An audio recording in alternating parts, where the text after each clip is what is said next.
Well, welcome back to Mr. Obsolete's Vintage Homesteading. Today's exciting video is going to be using your resources. What we're going to be doing, we got several piles of old trash wood we're going to burn and talk about how I use things that I have. I recently got a new appliance and it came with a box, and so I like to reuse anything that I have. So get the cardboard here, and what we'll do with it, cut it up into small slices like this.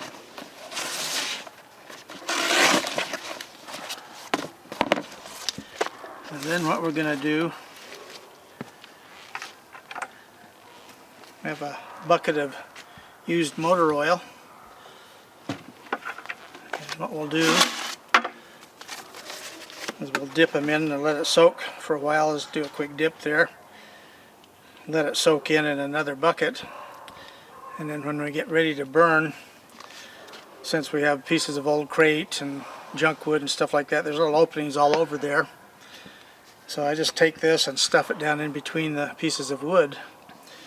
And the thing with a fire is, have a clean fire, you need a hot fire. And so by using the used motor oil, it burns, smokes for just a very short time, and once it comes up to temp, it's really hot, and so it'll light the wood on fire even though it's been quite wet lately. It's the first time we've not had rain for weeks on end. So the other thing that we use,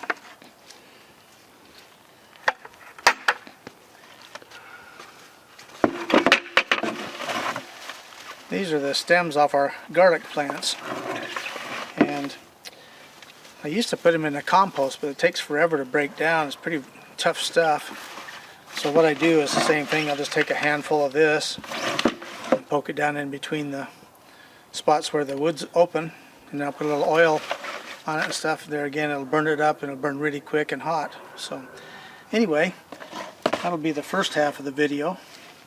In the second half,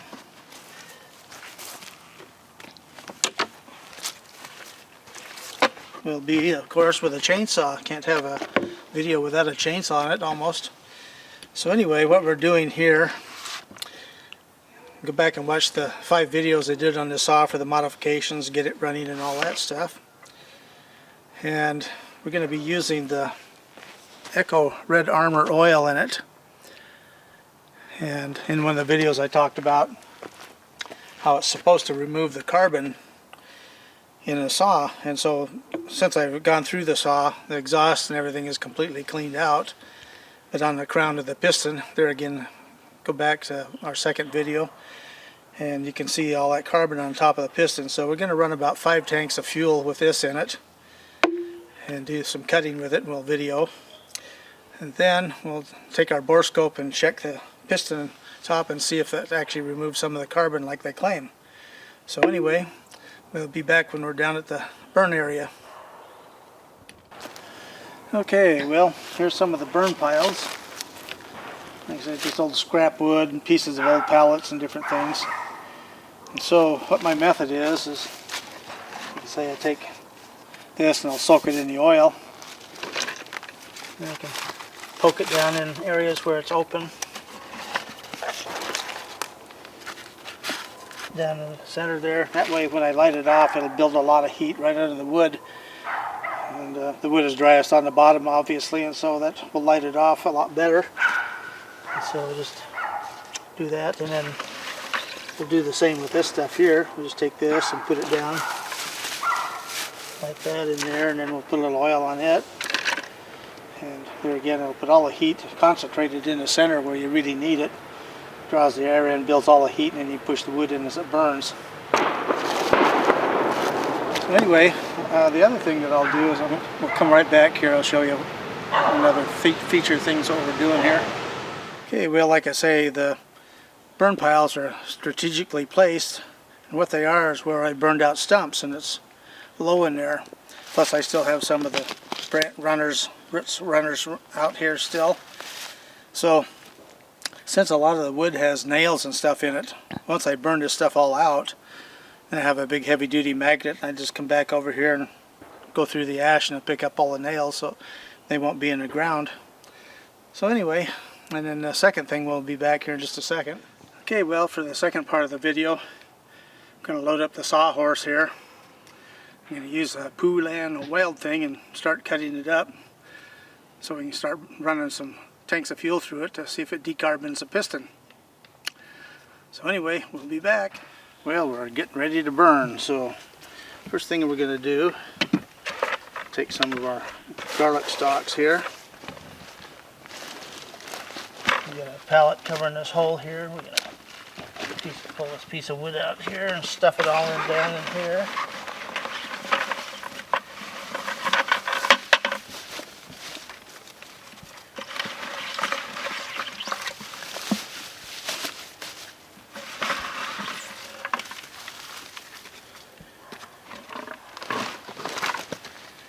And we're gonna take this, it's been soaking in oil, put that in on top of it. We'll start putting these in here, strategically placed spots where they'll burn best.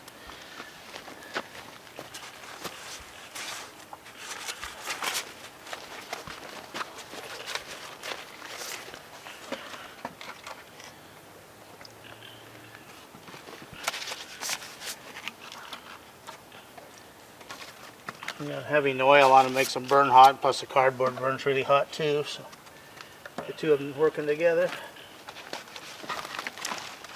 Well, we'll continue and get it ready to go, and we'll be right back. Okay, well, you can see it started. You can see how nice and clean it is. Just a wisp of smoke there. That burns down and gets hotter. And just as clean as can be. That's the key to a hot fire. Initial heat, get everything burning really good. Too many people just let them smolder and stink and filthy, and it really pollutes. This hardly pollutes at all because it's so clean. So anyway, we'll be back here in a bit when it burns down some.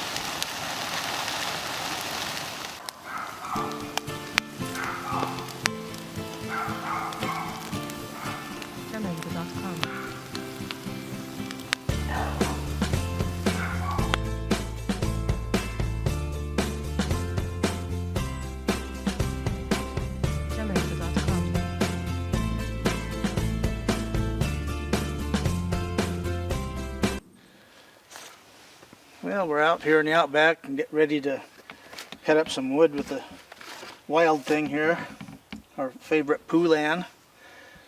And I'm going to talk a little bit about it at the end of the video.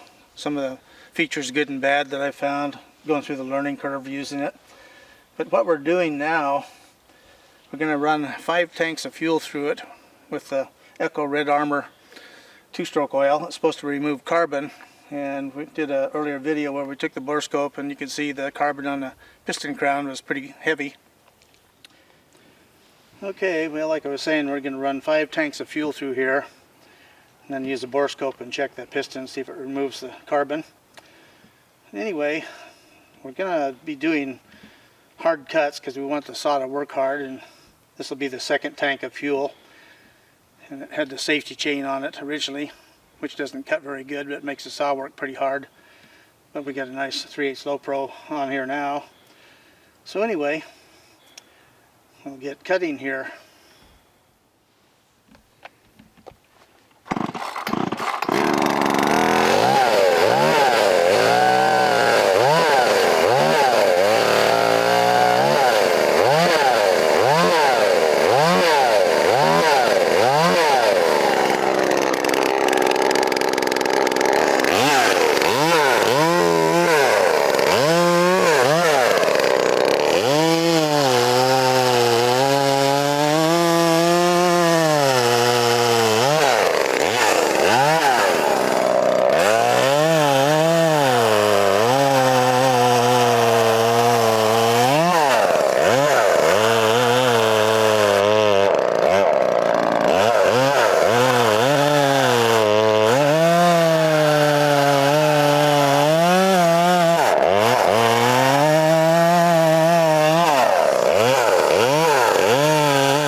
the remains of our burn pile from yesterday. Completely gone, all that old crappy wood, and it's still hot down inside. I just put some small pieces in there and it started burning even still, so that's what we like, when it's completely burnt out and there's nothing left. So anyway, let's go out and talk some more about the saw. Well, like I say, it's going through the learning curve on this. This brand new chain is pretty aggressive, and this thing, you can see it stall pretty easily if it got in a piece of tough bark. And the clutches are pretty puny on these. But so I'll just talk briefly about the good and bad on it. It's about 41 degrees out and started right up this morning real easily. And the bad is when it's warm it doesn't want to start unless I choke it again, which is not too good.